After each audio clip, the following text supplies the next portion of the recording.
Hello बच्चों, देखो आज अपन चैप्टर 3 के लिए वीडियो नंबर लेकर के आए हैं, सेकंड वाला। और इस वीडियो के अंदर आपको 4 टॉपिक क्लियर करवा दूंगा मैं।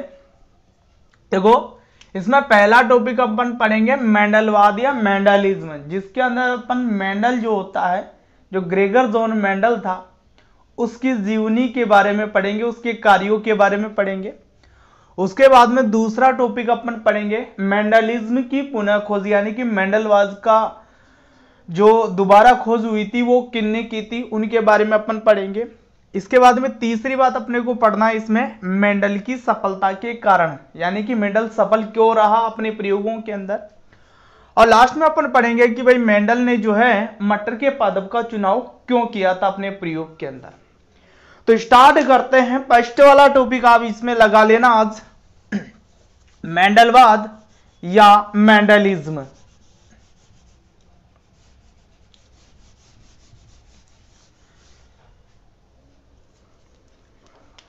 तो कौन था मेंडल? तो इसके लिए क्या कहा जाता है कि एक पादरी जिसने चर्च के अंदर मटर के पादप उगाए और क्या बन गया, वो आनुवांशिकी या आनुवांशिक विज्ञान का जनक बन गया। तो उसके बारे में अपन पढ़ने वाले हैं। तो पहले तो एक बात कर लेता हूं मैं आपसे कि ग्रेगर जोन मेंडल पूरा नाम था इसका। तो ग्रेगर जोन मेंडल को आनुवांशिक विज्ञान का जनक क्यों कहा जाता? तो सुनिए ध्यान से, इसके लिए क्या उत्तर देंगे अपन। ग्रेगर जोन मेंडल को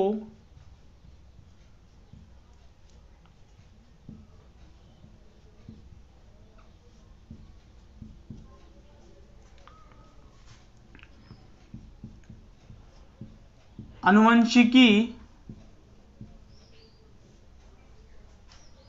का जनक, अंग्रेजी में आप इसको इस तरीके से लिखते हैं, फादर ऑफ जेनेटिक्स।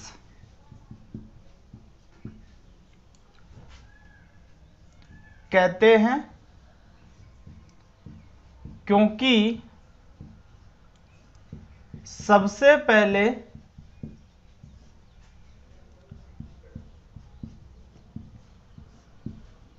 इन्होंने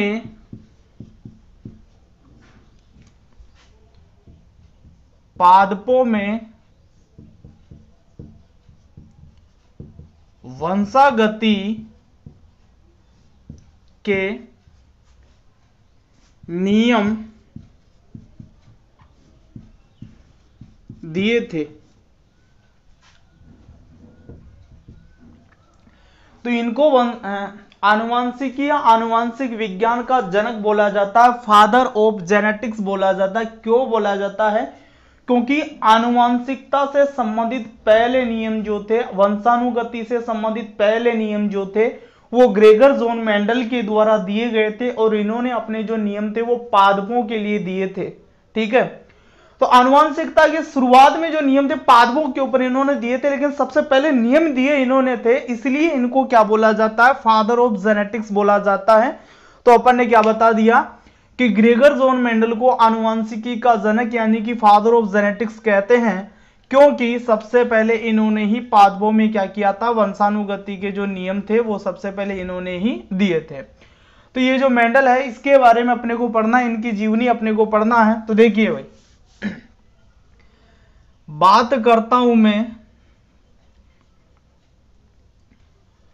22 जुलाई 1822 की। एक देश है, देश का नाम है ऑस्ट्रिया। देश का नाम क्या है? ऑस्ट्रिया देश है। तो इसके अंदर एक प्रांत है, प्रांत का मतलब राज्य, हेंजनडॉर्फ।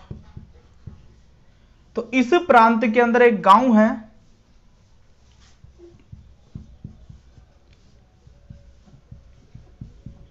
सिलिसियन।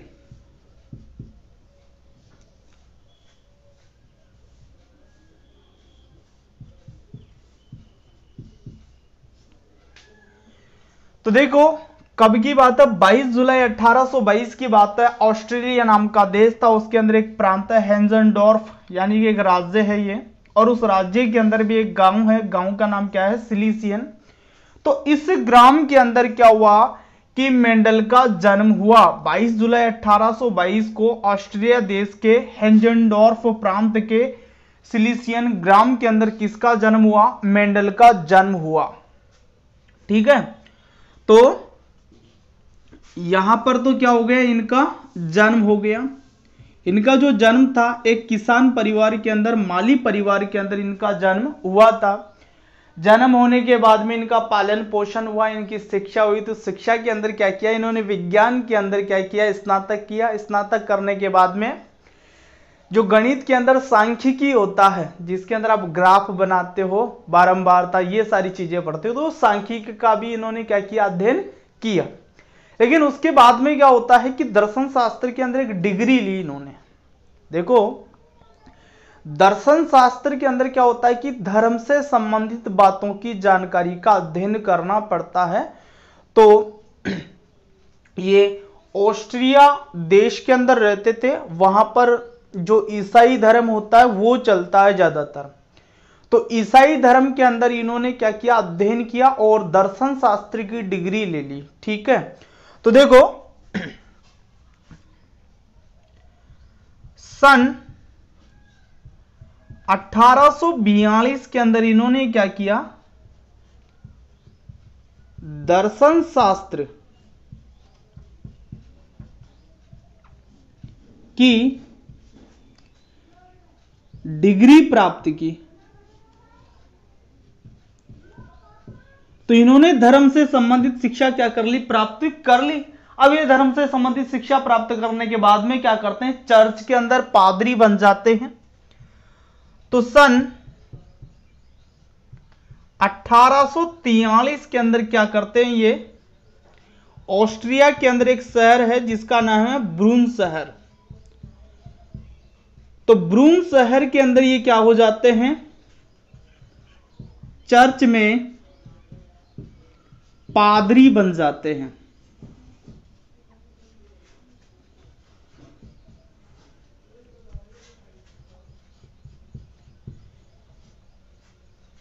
तो ब्रून शहर के चर्च के अंदर ये क्या बन गए? पादरी बन जाते हैं। और यहां इन्हें क्या होता है? ग्रेगर की उपाधि मिलती है।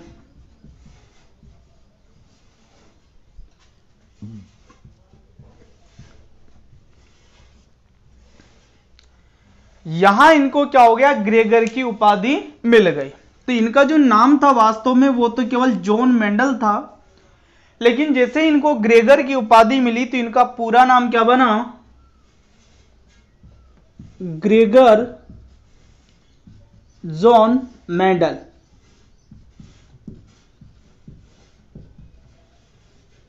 भाई देखो, ग्रेगर तो उपाधि है, जॉन इनका सरनेम है और मेंडल इनका क्या है? नेम है। अपने यहां तो क्या होता है कि जो भी जाति होती है, सरनेम होता है ना, वो नाम के बाद में लगाया जाता है। लेकिन इनके यहां क्या होता है कि जो भी सरनेम होगा वो नाम से पहले आएगा। तो जॉन इनका सरनेम है और मेंडल इनका नाम है। और ये ग्रेगर की जो उपाधि है इनको कहां मिली है? जिस चर्च के अंदर ये पादरी थे वहां पर पादरियों को एक उपाधि मिल जाती है, ग्रेगर की उपाधि। तो वो ग्रेगर की उपाधि इनको कहां मिली है? चर्च के अंदर मिली है। अब देखो चर्च क्या होता है, देखो समझो बात को। जैसे हिंदू लोग होते हैं, अपनी जो भी प्रार्थनाएं होती है, मन्नतें होती है, वो मांगने के लिए कहां जाते हैं? मंदिर के अंदर जाते हैं। ठीक इसी तरीके से जो ईसाई लोग होते हैं, जो ईसाई धर्म को मानने वाले लोग होते हैं, तो वो कहां जाते हैं अपनी प्रार्थना करने के लिए? चर्च में जाते हैं। कहां जाते हैं? चर्च में। तो चर्च ऐसा मान लो आप कि ईसाई लोगों का क्या है? मंदिर है। अब अपने जो मंदिर होते हैं उसके अंदर क्या होते हैं? पंडित जी रहते हैं, पुजारी जी रहते हैं। तो ठीक इसी प्रकार इनके चर्च के अंदर क्या होते हैं? पादरी होते हैं। पुजारी की जगह कौन होंगे? पादरी होंगे। तो पादरी कौन बनता है? जो दर्शन शास्त्र के अंदर ईसाई धर्म के अंदर क्या कर सका हो? दर्शन शास्त्र की डिग्री प्राप्त कर चुका हो वो पादरी बन सकता है। तो ये डिग्री प्राप्त करने के बाद में ही ये क्या बने, ब्रून शहर के अंदर, ऑस्ट्रेलिया का जो ब्रून शहर था उसके अंदर चर्च के पादरी बन गए और वहां पर इनको क्या मिल गई, ग्रेगर की उपाधि मिल गई। ठीक है, अब देखो चर्च के अंदर ये क्या करते हैं, तो देखो चर्च के अंदर की बात करते हैं कि जब ये चर्च में थे तो उस समय क्या किया इन्होंने, सन 1856 से लेकर के 1863, कितना समय हो गया, 7 वर्षों का समय हो गया ये। तो सन 1856 से लेकर के 1863 तक यानी कि 7 वर्षों तक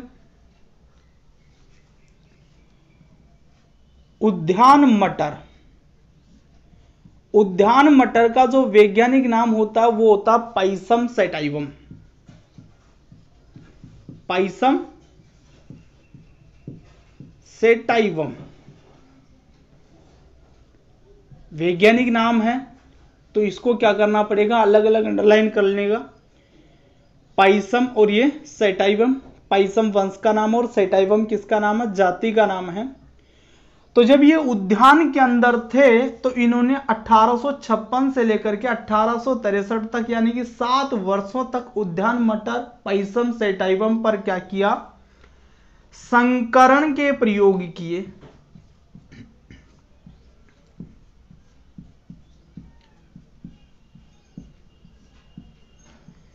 किसके प्रयोग किए, यहां पर इन्होंने संकरण के प्रयोग किए। देखो मेंडल जो थे वो शुरुआत में चूहों के ऊपर संकरण के प्रयोग करना चाहते थे, लेकिन चर्च के अंदर इस तरीके के प्रयोग करने की अनुमति नहीं थी। तो इन्होंने क्या किया, चर्च का जो उद्यान है उस उद्यान के अंदर जगह थी तो वहां पर मटर के पादप उगा लिए और मटर के पादप उगा करके उन्हीं पर इन्होंने क्या कर लिए, संकरण के प्रयोग कर लिए। तो ये 1856 से लेकर के 1863 तक यानी कि 7 वर्षों तक उद्यान मटर या पाइसम सैटाइवम के ऊपर इन्होंने क्या किया, संकरण के प्रयोग किए। अब इसके बाद में ये क्या करते हैं, बात है भाई सन 1865 की। तो ब्रून शहर के अंदर एक सोसाइटी थी और एक सोसाइटी क्या करती थी, एक पत्रिका का संपादन करती थी। तो सोसाइटी का नाम देखो क्या है,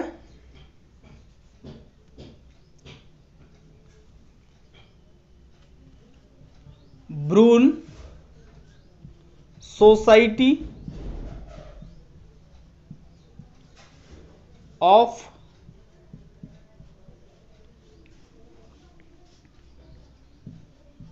नेचुरल हिस्ट्री।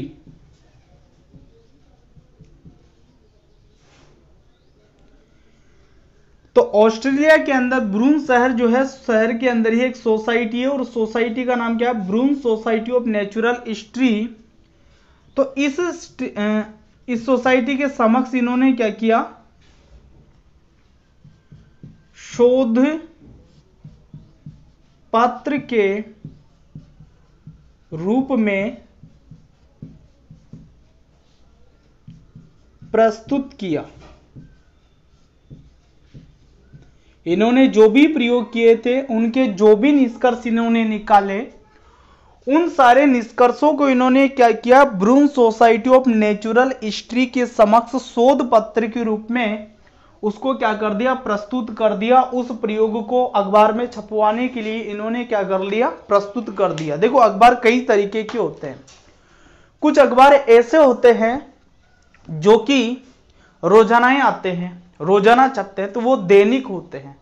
ठीक है, कुछ ऐसे होते हैं जो साप्ताहिक होते हैं यानी कि सप्ताह में एक ही बार वो अखबार छपता है, तो वो साप्ताहिक। कुछ क्या होते हैं कि मंथली होते हैं यानी कि महीने में केवल एक ही बार वो अखबार क्या होता है, छपता है। और कुछ वार्षिक होते हैं, वार्षिक में क्या होता है, वर्ष में केवल एक बार ही वो अखबार छपता है, एक बार में ही साल भर की जो मुख्य मुख्य खबरें वो उसके अंदर क्या होती दी जाती है। तो ये जो सोसाइटी थी ये भी क्या करती थी, साल में केवल एक ही बार अपनी पत्रिका निकालती थी, और साल में एक बार जो पत्रिका ये निकाल रही है उसी का ये वितरण करती थी। उसमें साल में जो भी खोजें नहीं हुई होगी, किससे संबंधित, प्रकृति से संबंधित, उनकी जानकारी इनके अखबार के अंदर क्या हुआ करती थी, छपा करती थी। तो 1865 के अंदर तो इस सोसाइटी के समक्ष इन्होंने क्या किया, उस प्रयोग के जो भी निष्कर्ष थे उनको शोध पत्र के रूप में प्रस्तुत कर दिया। अब इसके बाद में ये सोसाइटी ने क्या किया, देखो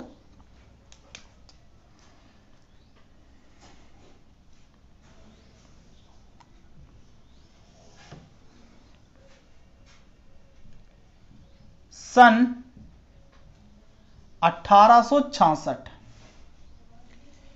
में उक्त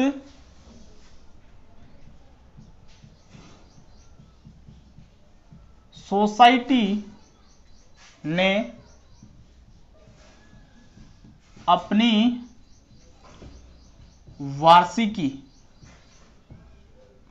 में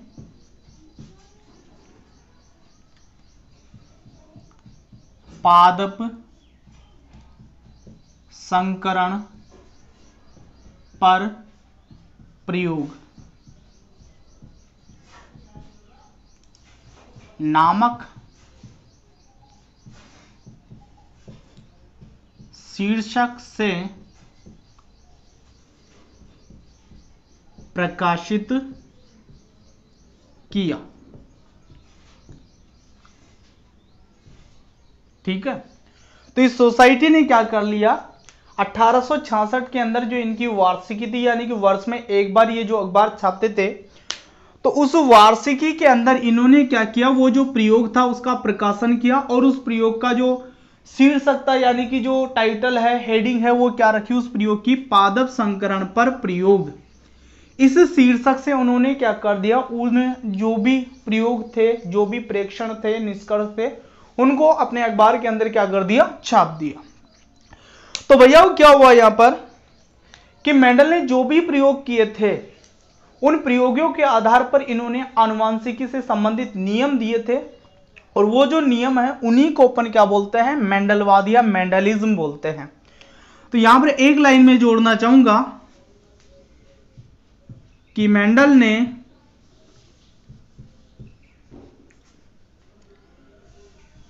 अपने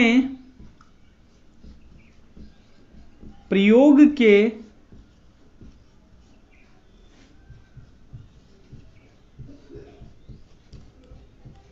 निष्कर्षों के आधार पर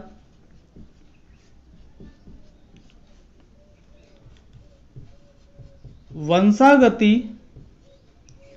या आनुवंशिकता से संबंधित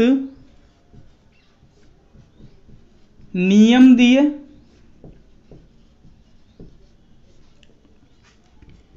जिन्हें मेंडलवाद या मेंडलिज्म कहते हैं, जिन्हें क्या बोला जाता है, मेंडलवाद या मेंडलिज्म बोला जाता है। तो मेंडल ने अपने प्रयोग के निष्कर्ष के आधार पर 3 नियम दिए थे, जिनको आगे अपन पढ़ेंगे। तो वो जो नियम इन्होंने दिए वो नियम ही क्या कहलाएंगे, मेंडलवाद या मेंडलिज्म कहलाएंगे। ठीक है, अब हुआ क्या कि पहली चीज तो ये जो पत्रिका थी ब्रून शहर की, ये क्या है कि बहुत छोटे इलाके में उस समय वितरित हुआ करती थी, तो सारे लोगों तक ये जानकारी जो है पहुंच नहीं पाई। ठीक है, इसके अलावा दूसरी बात कि क्या हुआ था उस समय कि विज्ञान के अंदर एक वैज्ञानिक है जिसको अपन बोलते हैं डार्विन।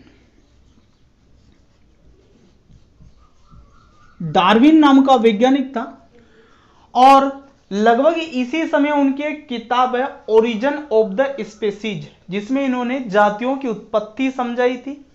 क्या नाम बताया मैंने किताब का, ओरिजिन ऑफ द स्पीसीज, जाति की उत्पत्ति। तो जातियों की उत्पत्ति इन्होंने समझाई उस किताब में, और उस किताब में ऐसा लिखा हुआ था कि मनुष्य का जो पूर्वज होता है वो बंदर होता है। यानी उस किताब में क्या कर दिया गया, मनुष्य का पूर्वज बंदर को बता दिया गया। तो सारे वैज्ञानिकों का जो ध्यान था उस बात को निरस्त करने में लग गया। सारे वैज्ञानिकों का ध्यान इनकी जो किताब थी उसकी बुराई करने में लग गया। जितने भी बड़े वैज्ञानिक थे सबका ध्यान इनकी तरफ आकर्षित हो गया, और मेंडल के जो कार्य था उसके ऊपर किसी का भी ध्यान नहीं गया। तो उस समय के जो वैज्ञानिक थे वो दुर्भाग्य से क्या हुआ, मेंडल के कार्यों को समझ नहीं पाए या महत्व नहीं दे पाए। और क्या हुआ, बाद में सन क्या सीधी तारीख ही ले लेते हैं, 6 जनवरी 1884 में मेंडल की मृत्यु हो गई। बिना किसी प्रसिद्धि के ही इनकी क्या हो गई, मृत्यु हो गई। ठीक है, तो ये थी मेंडल की कहानी। अब इसके बाद में क्या हुआ कि अगले 35 वर्षों तक मेंडल की ये जो कार्य थे ये उपेक्षित रहे, किसी का ध्यान इनकी तरफ नहीं गया। लेकिन बाद में क्या हुआ कि मेंडलवाद की पुनर्खोज हुई। 3 वैज्ञानिक थे जिन्होंने क्या किया, मेंडलवाद की पुनर्खोज करी। तो देखो एक बार मैं आपको दोबारा इनकी जो जीवनी है वो समझा देता हूं। देखो हमने क्या कहा, पहली बात कि ग्रेगर जॉन मेंडल को आनुवांशिकी का जनक, फादर ऑफ जेनेटिक्स कहते हैं, क्योंकि सबसे पहले इन्होंने पादपों में क्या किया था, वंशानुगति के नियम प्रतिपादित किए थे। पादपों में इन्होंने नियम दिए, लेकिन सबसे पहले वंशानुगति के नियम दिए ही इन्होंने थे, इसलिए इनको क्या कर दिया गया, फादर ऑफ जेनेटिक्स बोल दिया गया, आनुवांशिकी का जनक बोल दिया गया। तो इनकी जीवनी के बारे में अपन पढ़ रहे हैं। तो अपन ने क्या कहा कि 22 जुलाई 1822 को ऑस्ट्रिया के हेंजेंडोर्फ प्रांत के सिलीसियन ग्राम के अंदर एक माली परिवार, एक किसान परिवार के अंदर क्या हुआ, मेंडल का जन्म हुआ। जन्म होने के बाद में इनका पालन पोषण हुआ। विज्ञान के अंदर इन्होंने स्नातक किया, और गणित की जो सांख्यिकी विषय है इसका भी इन्होंने क्या किया, अध्ययन किया। इसके बाद में सन 1842 के अंदर इन्होंने क्या किया, दर्शन शास्त्र की डिग्री प्राप्त कर ली। जो ईसाई धर्म होता है उसका अध्ययन करके इन्होंने क्या कर लिया, दर्शन शास्त्र की डिग्री प्राप्त कर ली। और सन 1843 के अंदर ये क्या हो गए, ऑस्ट्रिया के ही ब्रूनशहर के अंदर जो चर्च है उसके अंदर क्या बन गए, ये पादरी बन गए। और जब ये पादरी बने तो उसके बाद उस चर्च के अंदर इनको किसकी उपाधि मिल गई, ग्रेगर की उपाधि मिल गई। तो इनका पूरा नाम क्या बन गया, ग्रेगर जॉन मेंडल। इससे पहले इनका नाम क्या था, केवल जॉन मेंडल था, अब क्या बन गया, ग्रेगर जॉन मेंडल। तो उस उद्यान के अंदर ये क्या करना चाहते थे, संकरण के प्रयोग करना चाहते थे। तो शुरुआत में तो ये क्या करना चाहते थे, चूहों के ऊपर संकरण के प्रयोग करना चाहते थे, लेकिन चर्च में इस तरीके के प्रयोग की अनुमति नहीं थी, इसलिए इन्होंने किसके ऊपर संकरण के प्रयोग करना चालू किया, मटर के जो पादप होते हैं जिनका वैज्ञानिक नाम क्या होता है, पाइसम सेटाइवम, तो उनके ऊपर इन्होंने संकरण के प्रयोग करना क्या किया, शुरू किया। तो सन 1856 से लेकर के 1863 तक यानी कि 7 वर्षों तक इन्होंने क्या किया, उद्यान मटर पाइसम सेटाइवम पर संकरण के क्या कर लिए, प्रयोग कर लिए। जो चर्च के अंदर उद्यान था उसी के अंदर इन्होंने पादप उगा करके क्या कर लिए, संकरण के प्रयोग कर लिए। अब जो भी इन्होंने प्रयोग के निष्कर्ष निकाले थे उन निष्कर्षों को इन्होंने क्या किया, सन 1865 के अंदर ब्रून सोसाइटी ऑफ नेचुरल हिस्ट्री के समक्ष शोध पत्र के रूप में क्या कर दिया, प्रस्तुत कर दिया। तो ये सोसाइटी थी जो उस समय एक अखबार का संपादन किया करती साल में एक बार। तो सोसाइटी के समक्ष इन्होंने क्या कर दिया, जो भी इनके प्रयोग के निष्कर्ष थे उनको क्या कर दिया, शोध पत्र के रूप में प्रस्तुत कर दिया। और फिर इस सोसाइटी ने क्या किया, सन 1856 के अंदर अपनी वार्षिकी के अंदर इनके प्रयोग छाप दिए। किस शीर्षक से छापे, पादप संकरण पर प्रयोग, इस शीर्षक से इन्होंने क्या कर दिया, उसको प्रकाशित कर दिया। तो इस प्रयोग के आधार पर क्या किया था, मेंडल ने आनुवांशिकता से संबंधित 3 नियम दिए थे, और उन्हीं नियमों को अपन क्या बोलते हैं, मेंडलवाद या मेंडलिज्म बोलते हैं। लेकिन दुर्भाग्य से उस समय के वैज्ञानिक जो थे वो इनके कार्य के महत्व को नहीं समझ पाए, और 6 जनवरी 1884 में इनकी क्या हो गई, मृत्यु हो गई। समझ क्यों नहीं पाए, ध्यान क्यों नहीं दे पाए, उसके लिए 2 कारण बताए मैंने। एक तो ये जो पत्रिका है ये काफी सीमित स्थान पर ही वितरित हुआ करती थी, तो सारे लोगों तक ये जानकारी पहुंच नहीं पाई। और दूसरी बात क्या है, उस समय डार्विन की एक किताब थी, ओरिजिन ऑफ द स्पीसीज, जिसके अंदर क्या किया गया था, बंदरों को मनुष्य का पूर्वज बता दिया गया था, तो सारे वैज्ञानिकों का, बड़े वैज्ञानिकों का ध्यान उनकी तरफ आकर्षित हो गया और मेंडल के कार्यों पर किसी का ध्यान नहीं गया।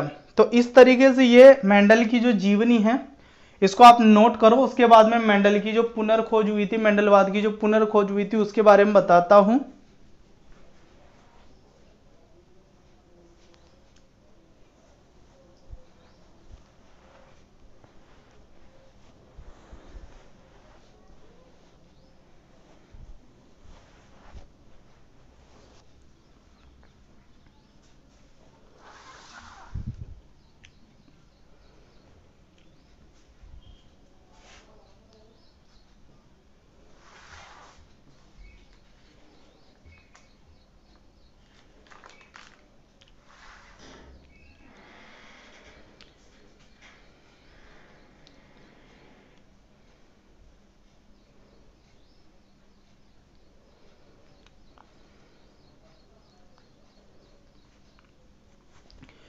ठीक है, तो मिटाने जा रहा हूं, वीडियो को पॉज करके नोट कर लिया करो। तो अब अपन लेंगे मेंडलिज्म या मेंडलवाद की पुनर्खोज। हाँ, तो देखो नेक्स्ट अपना टॉपिक क्या है,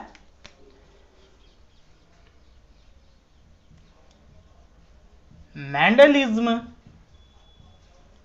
की पुनर्खोज। तो मेंडल के जो कार्य थे वो अगले 35 वर्षों तक उपेक्षित रहे। उपेक्षित रहने का मतलब क्या हुआ कि किसी भी वैज्ञानिक का इस तरफ ध्यान कभी भी आकर्षित नहीं हुआ। 1865 के अंदर मेंडल ने अपने जो नियम थे वो बनू करके ब्रून सोसाइटी ऑफ नेचुरल हिस्ट्री के समक्ष प्रस्तुत कर दिए थे। तो 1835 से लेकर के 1900 तक ये सारे कार्य क्या हुए, उपेक्षित हुए। इसके बाद में क्या हुआ कि सन 1900 में 3 वैज्ञानिक थे।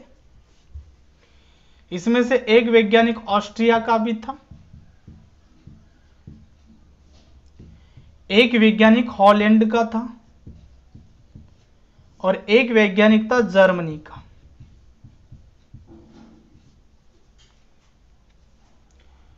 हॉलैंड का जो वैज्ञानिक था वो था हुंगो डीवरिज।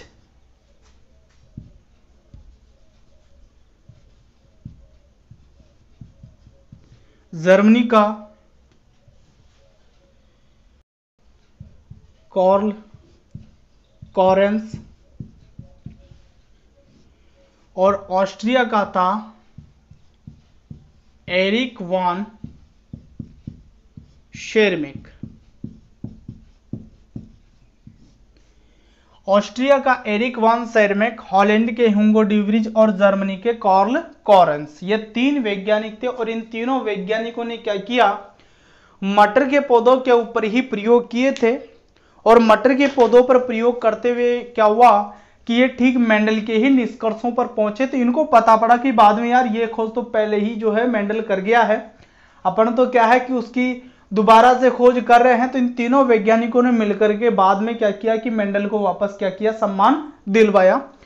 तो ये जो तीनों वैज्ञानिक हैं इनके नाम आपको याद रखने हैं। ये पूछा जाता है प्रश्न कि मेंडलवाद के पुनर्खोजकर्ता वैज्ञानिकों के नाम बताइए, तो आप क्या बताएंगे, हॉलैंड को हुंगो डीवरिज, जर्मनी के कार्ल कॉरेंस और ऑस्ट्रिया के एरिक वान शेरमेक। क्या नाम बताएंगे, हॉलैंड के हुंगो डीवरिज, जर्मनी के कार्ल कॉरेंस और ऑस्ट्रिया के एरिक वान शेरमेक।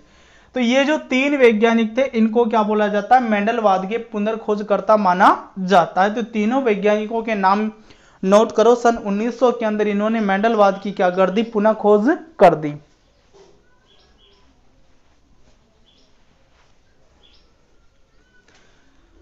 अब इसके बाद में आप देखो, एक छोटा सा बिंदु और ले रहा हूं।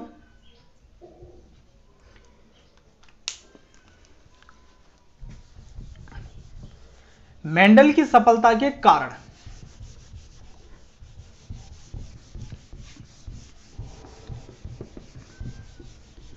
तो मेंडल की सफलता के 3 कारण बताए जाते हैं।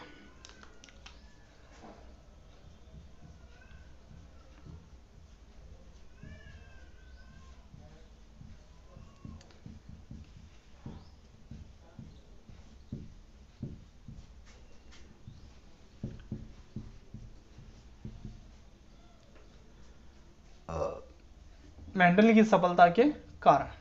क्यों पढ़ रहे हैं अपन मेंडल की सफलता के कारण? सुनो ध्यान से। मेंडल पहला वैज्ञानिक नहीं था जो संकरण के ऊपर प्रयोग किए हो जिसने। इससे पहले और भी वैज्ञानिक थे जिन्होंने संकरण के ऊपर प्रयोग किए थे, लेकिन उनको सफलता नहीं मिली थी। मेंडल को ही सफलता मिली थी। तो मैं आपको बताता हूं। देखो, इससे पहले क्या था कि कार्ल ड्यूटर नाम का वैज्ञानिक था और उसने तंबाकू के जो पादप होते हैं उनके ऊपर संकरण के प्रयोग किए थे, लेकिन वो कोई निष्कर्षों पर नहीं पहुंच पाया, तो वो फेल हो गया वहीं पर। इसके बाद में नाइट और गॉस, दो नाम के वैज्ञानिक थे ये, नाइट और गॉस।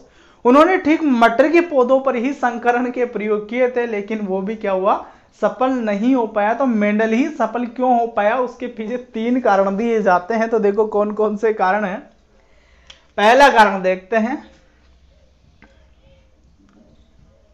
मेंडल ने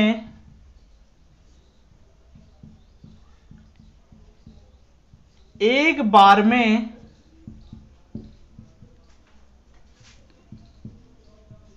एक ही लक्षण की वंशागति का अध्ययन किया था। और वैज्ञानिक क्या कर रहे थे कि किसी पादप में जितने भी लक्षण हैं, जैसे उसकी पत्ती का रंग हुआ, उसकी बीज का रंग हुआ, उसकी फली का रंग हुआ, उसकी आकृति हुई, सारे लक्षणों का एक साथ अध्ययन कर रहे थे। उन सबकी वंशानुगति का एक साथ अध्ययन कर रहे थे। लेकिन मेंडल ने ऐसा नहीं किया। मेंडल ने क्या किया, कोई भी पीढ़ी उसने काम में ली तो केवल उसकी एक ही लक्षण की वंशानुगति के ऊपर उसने ध्यान दिया। भाई पर्टिकुलर एक लक्षण ले लिया, जैसे पौधे की लंबाई है तो उस लंबाई का ही उसने अध्ययन किया 6-7 पीढ़ियों तक। भाई ये लंबाई जो है एक पीढ़ी से दूसरी पीढ़ी में ये जो गुण है ये कैसे विकसित होता है या कैसे एक पीढ़ी से दूसरी पीढ़ी में संचरित होता है। ठीक है, तो पहला कारण तो क्या है कि मेंडल ने एक बार में एक ही लक्षण की वंशागति का या आनुवंशिकता का क्या किया, अध्ययन किया। दूसरा देखो क्या किया इन्होंने, मेंडल ने अपने प्रयोग के आंकड़ों का सावधानी पूर्वक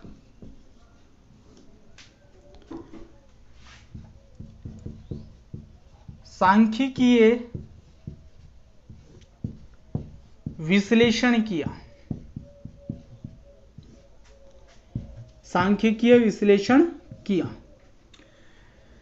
तो देखिए जो मेंडल था इसने अपने प्रयोग के आंकड़ों का क्या किया, सावधानी पूर्वक सांख्यिकीय विश्लेषण किया। सांख्यिकीय विश्लेषण का मतलब ये जो भी आंकड़े इन्होंने एकत्रित किए थे, जो भी प्रेक्षण हुआ या निष्कर्ष हुआ प्रयोग में, जो भी एकत्रित किए थे उनका क्या किया इन्होंने, गणित की जो सांख्यिकी प्रणाली है जिसके अंदर ग्राफ बनाए जाते हैं, चार्ट बनाए जाते हैं, है ना, उसका उपयोग करके इन्होंने क्या किया, उन प्रयोगों का जो है प्रेक्षण किया, निष्कर्ष निकाला उसके आधार पर। और जो वैज्ञानिक जैसे नाइट और गोस की मैं बात करूं तो उनके पास में ये गणितीय पृष्ठभूमि है, सांख्यिकी इसका अभाव था, इसलिए वो कोई निष्कर्ष पर नहीं पहुंच पाए थे। लेकिन इन्होंने सांख्यिकी का इसके अंदर प्रयोग किया और इसीलिए ये क्या रहे, सफल रहे। तीसरी बात देखो क्या है, मेंडल ने अपने प्रयोग के लिए पादप का चुनाव भी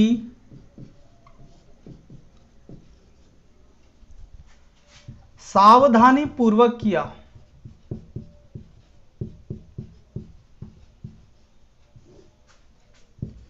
तो इन्होंने मटर का पौधा ही चुना था, बड़े सावधानी से इन्होंने चुनाव किया था। तो मटर के पादप का ही चुनाव इन्होंने क्यों किया था, इससे अगला पॉइंट अपन वो ही लेंगे। तो ये 3 कारण हैं जो मेंडल की सफलता के माने जाते हैं। तीनों कारण आपको याद रखने होंगे। मेंडल ने एक बार में केवल एक ही लक्षण की वंशानुगति का अध्ययन किया। मेंडल ने अपने प्रयोगों के आंकड़ों का क्या किया, सावधानी पूर्वक सांख्यिकीय क्या किया, विश्लेषण किया। और तीसरी चीज क्या है, मेंडल ने अपने प्रयोग के लिए पादप का चुनाव भी सावधानी पूर्वक किया। तो 3 बातें हैं जो मेंडल की सफलता के कारण है, तो इनको नोट करो, इनको भी याद करना है।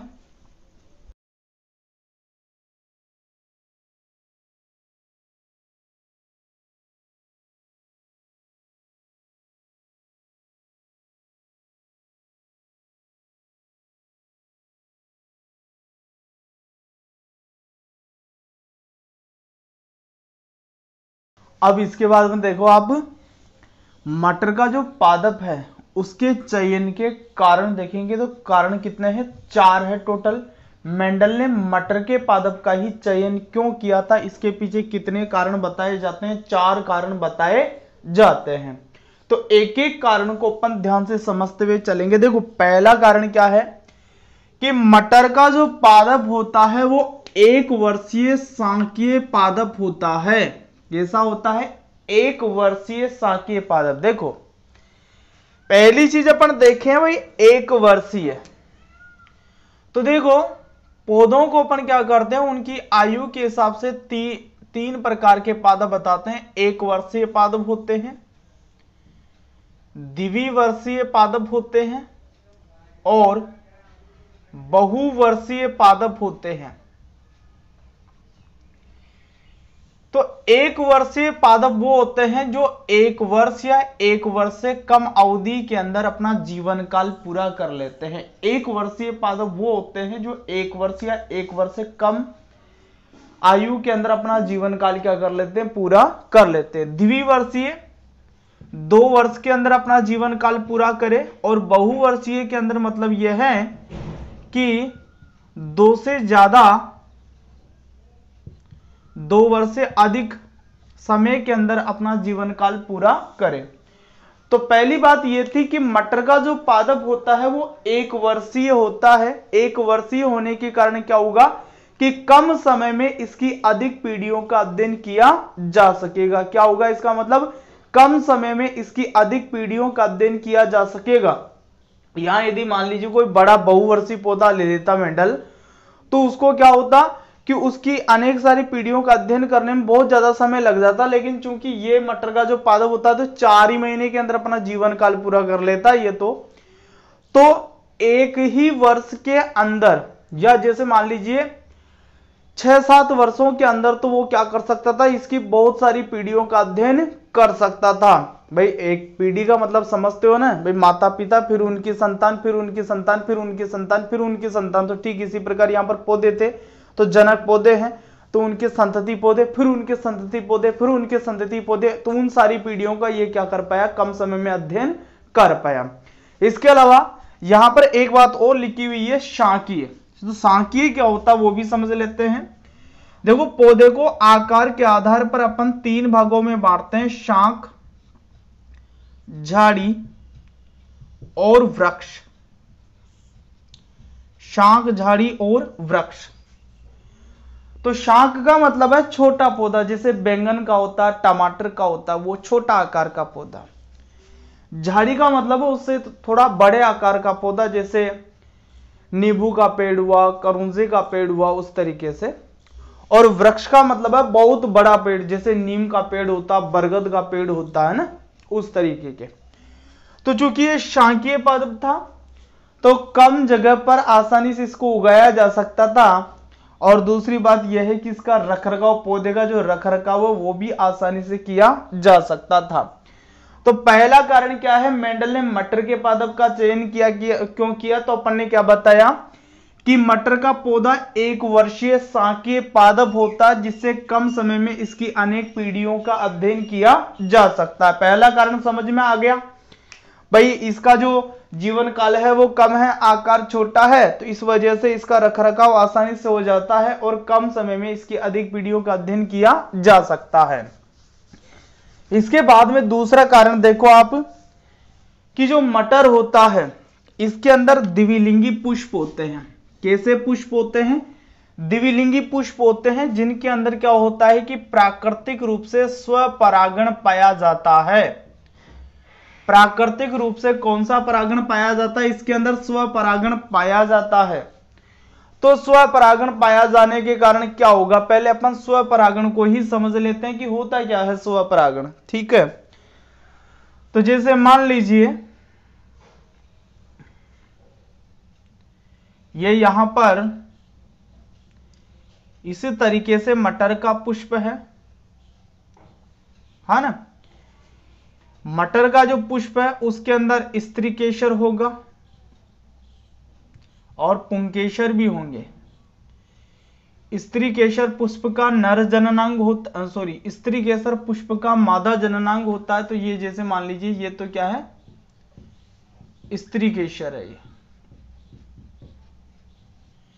और जो पुंकेसर होते हैं वो पुष्प के क्या होते हैं, नर जननांग होते हैं। तो ये क्या हो गए आपके पुंकेसर। ठीक है, तो यहां पर परागण की बात मैं कर रहा हूं तो ध्यान देना, पुंकेसर जो होते हैं इनके अंदर परागकण बनते हैं। क्या बनते हैं, परागकण। और इन परागकणों के अंदर नर युग्मक पाए जाते हैं। क्या पाए जाते हैं, नर युग्मक पाए जाते हैं।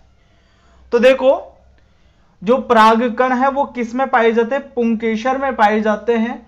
तो परागकणों का पुंकेसर से निकल करके स्त्रीकेसर के वर्तिकाग्र पर पहुंचने की जो क्रिया होती है उसे अपन बोलते हैं परागण। क्या बोलते हैं उसको, परागण। देखो स्त्रीकेसर का ये सबसे ऊपर वाला जो भाग है इसे बोला जाता है वर्तिकाग्र। तो परागकणों का इस पुंकेसर से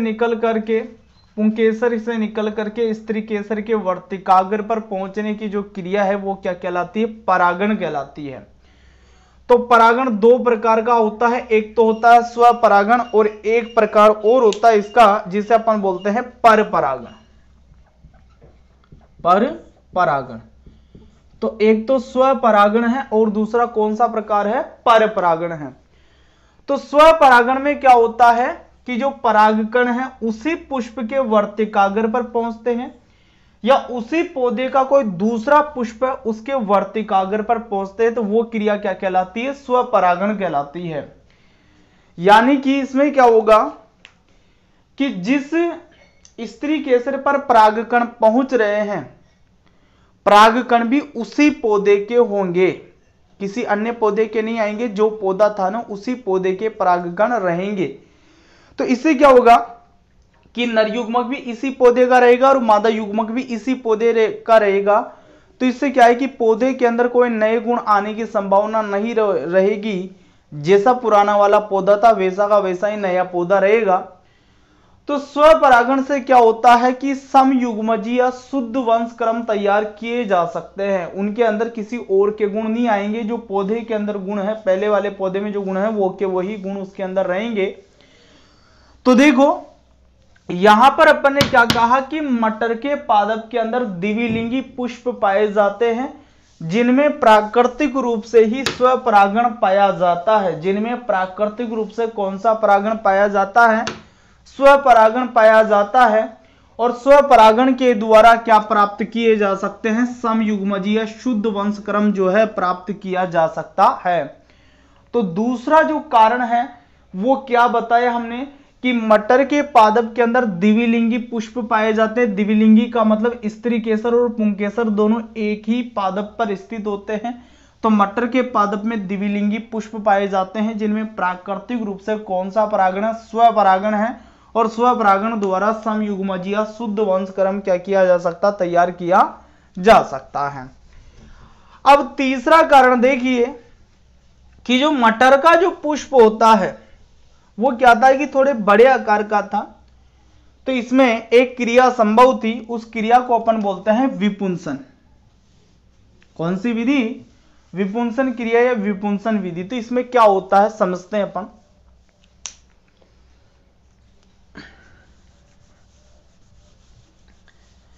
मान लीजिए आपके पास में दो अलग अलग पौधे हैं मटर के।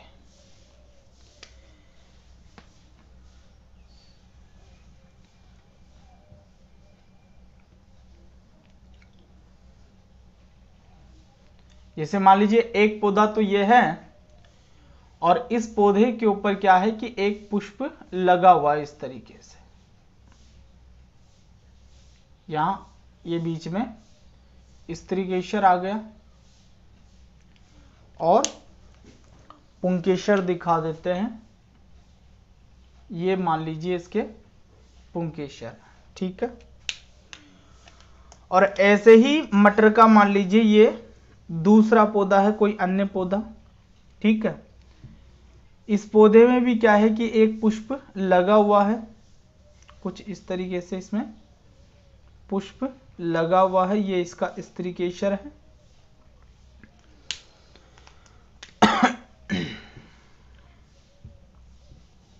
और ये पुंकेसर। अब मटर के पौधे में तो प्राकृतिक रूप से तो स्वपरागण होता है, यानी कि इसी के परागकण इसके वर्तिकाग्र पर पहुंचेंगे, लेकिन अपन इसके अंदर पर परागण कराना चाहते हैं, यानी कि अपन ये चाहते हैं कि इसके परागकण तो इस पौधे पर पहुंच जाए या इसके परागकण इस पौधे के ऊपर पहुंच जाए। तो इसके लिए अपन किस तरीके से ये काम करता है, देखो इसके लिए क्या किया जाता है कि जब मटर के पौधे के अंदर पुष्प कलिका अवस्था में होता है तो एक पौधे के पुंकेसर को कैंची की सहायता से काट करके हटा देंगे, काट के दिया पुंकेसर को और हटा दिया, ठीक है। अब क्या बच गया इसके अंदर, केवल स्त्रीकेसर बच गया। अब ये जो स्त्रीकेसर बचा हुआ है इसको अपन क्या कर लेते हैं, किसी पतले कागज से या थैली से ढक देते हैं, ठीक है। और दूसरा जो पौधा है जिसके अंदर क्या है स्त्रीकेसर और पुंकेसर दोनों ही हैं, तो अपन क्या करते हैं इसका जो स्त्रीकेसर है उसको काट करके हटा लेते हैं, केवल इसके अंदर क्या रख लेते हैं, पुंकेसर रख लेते हैं, ठीक है। इसको ढकने की आवश्यकता नहीं पड़ेगी आपको।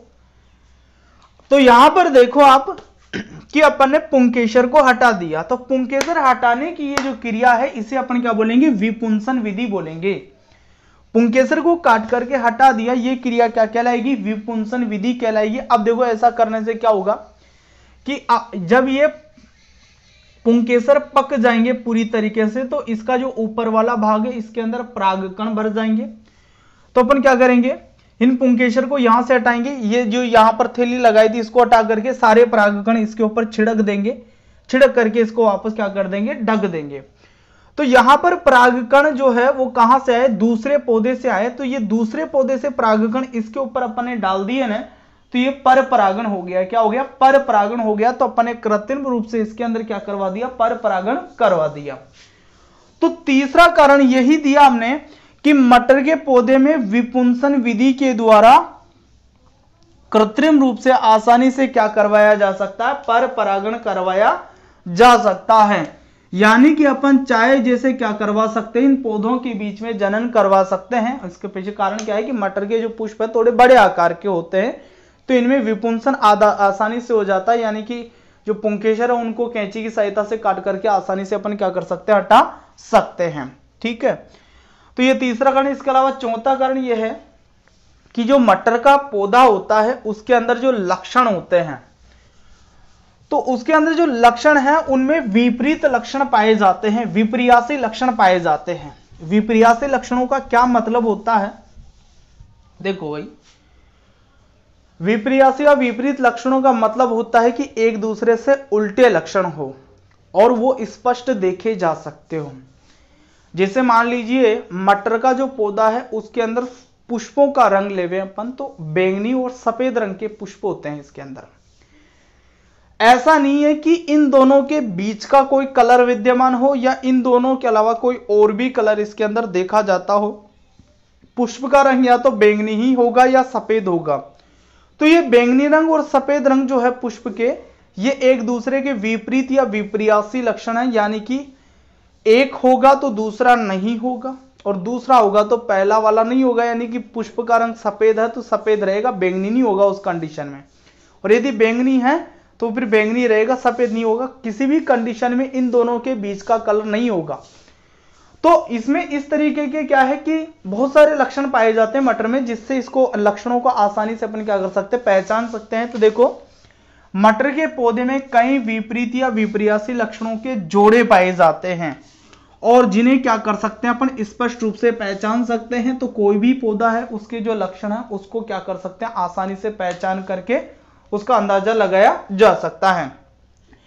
तो क्या है कि मटर के पौधे के अंदर मेंडल को 34 विपर्यासी लक्षणों का ज्ञान था। 34 विपर्यासी लक्षणों का ज्ञान था और उसके अंदर से उसने क्या किया कि 7 विपर्यासी लक्षणों के ऊपर अपने प्रयोग किए थे। तो वो 7 विपर्यासी लक्षण मैं आपको आगे बताऊंगा, पहले इनको नोट कर लो। मटर के पादप के चयन के यदि कोई कारण पूछे तो ये 4 ही कारण आपको देना है। मटर का पौधा 1 वर्षीय शाकीय पादप होता है जिससे कम समय में इसकी अनेक पीढ़ियों का अध्ययन किया जा सकता है। मटर के पादप में द्विलिंगी पुष्प पाया जाता है जिनमें प्राकृतिक रूप से स्वपरागण पाया जाता है, जिनके द्वारा समयुग्मजीय या शुद्ध वंशक्रम तैयार किया जा सकता है। मटर के पौधे में विपुंसन विधि के द्वारा कृत्रिम रूप से पर परागण करवाया जा सकता है और मटर के पौधे में कई विपर्यासी लक्षण या विपरीत लक्षण के जोड़े पाए जाते हैं जिन्हें स्पष्ट रूप से क्या किया जा सकता है, पहचाना जा सकता है। तो ये चारों मटर के पादप के चयन के कारण है। तो हमने ये कहा आगे कारण पूछे तो इतने ही बताने हैं, लेकिन हमने ये कहा आगे मेंडल को मटर के पौधे में 34 विपर्यासी लक्षणों का ज्ञान था और उनमें से उसने क्या किया था, 7 विपर्यासी लक्षणों का चयन करके उसके ऊपर प्रयोग किए थे। तो वो लक्षण मैं आपको आगे बताता हूं, वीडियो को पॉज कर लीजिए और उतार लीजिए। ठीक है, तो उतार लिया, मिटाने जा रहा हूं मैं। तो जो 7 विपर्यासी लक्षण मेंडल ने लिए हैं उसके बारे में अपन बात करेंगे अब।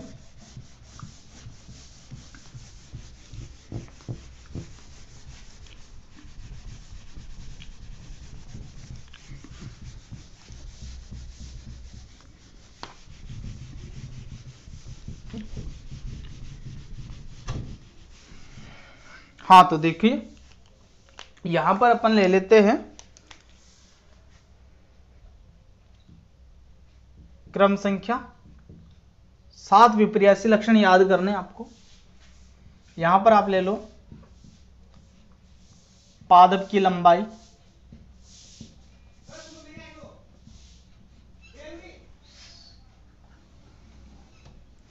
यहां पर प्रभावी लक्षण और यहां पर अपन क्या कर लेते हैं,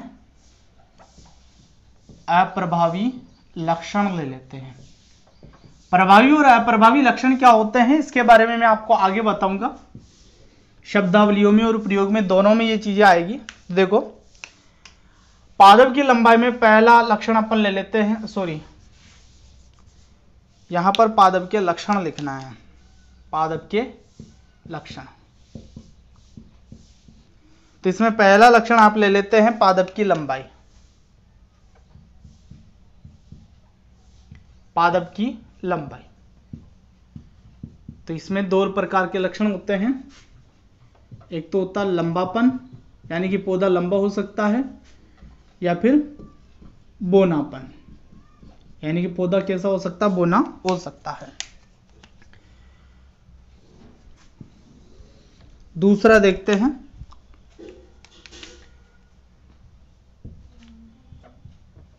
पुष्प का रंग। तो पुष्प का रंग होता है बैंगनी और श्वेत, या तो पुष्प बैंगनी हो सकता है या फिर कैसा हो सकता है, श्वेत हो सकता है। इसके बाद में अपन देखते हैं पुष्प की स्थिति। पुष्प की स्थिति, तो पुष्प की स्थिति में एक तो है कक्षीय स्थिति और एक है अग्रस्त स्थिति। तो इसको थोड़ा सा समझ लेते हैं भाई। देखो कक्षीय का मतलब यह है कि जैसे इस तरीके से पौधा है और उसमें से ऐसे शाखा निकल रही है, ऐसे इसमें देख लेते हैं जैसे इस तरीके से पौधा और उसमें से शाखा निकल रही है। तो कक्षीय स्थिति का मतलब है कि इन दोनों शाखाओं के बीच में से पुष्प लगे, इस तरीके से क्या हो जाए, बीच में पुष्प लगे। तो ये तो क्या है, कक्षीय स्थिति है। और अग्रस्त स्थिति का मतलब है कि ये शाखा निकल रही है तो इसके लास्ट वाले सिरे पर जाकर के क्या हो जाए, पुष्प लग जाए। तो ये कौन सी स्थिति है, अग्रस्त स्थिति है। तो बात समझ में आ गई होगी आपके कि कक्षीय तो क्या मतलब हुआ और जो अग्रस्त है उसका मतलब क्या हुआ। ठीक है ना। इसके बाद में अपन देखते हैं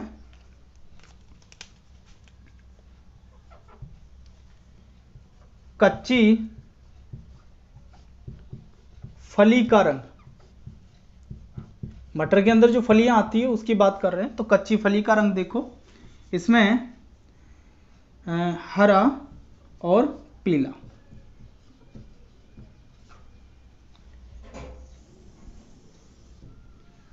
कच्ची फली की जगह आप अपरिपक्व फली भी लिख सकते हो, तो यहां पर मैं लिख देता हूं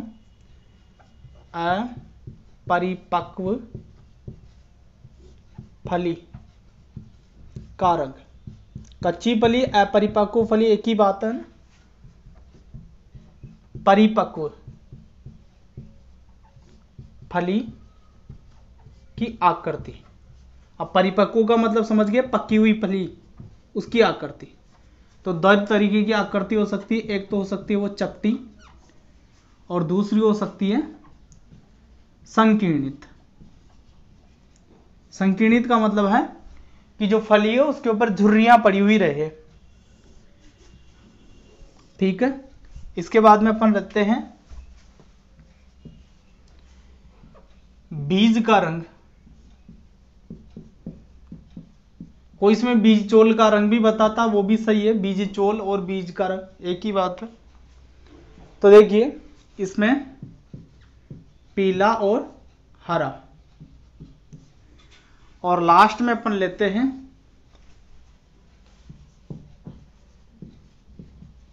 बीज की आकृति। तो बीज की आकृति में गोल और झुर्रीदार, गोल और झुर्रीदार। तो मेंडल ने क्या किया, इन 7 विपर्यासी लक्षणों का चयन करके इन्हीं के ऊपर संकरण के प्रयोग किए। तो मेंडल को मटर के पौधे के अंदर 34 विपर्यासी या विपरीत लक्षणों का ज्ञान था, इनमें से 7 का उसने चयन किया। तो देख लो, पादप की लंबाई, लंबापन और बोनापन, पुष्प का रंग बैंगनी और श्वेत, पुष्प की स्थिति कक्षीय और अग्रस्त, अपरिपक्व फली का रंग हरा और पीला, परिपक्व फली की आकृति चपटी और संकीर्णित, बीज का रंग पीला और हरा, और बीज की आकृति गोल और झुर्रीदार। तो इन 7 विपर्यासी लक्षणों को याद रखना है।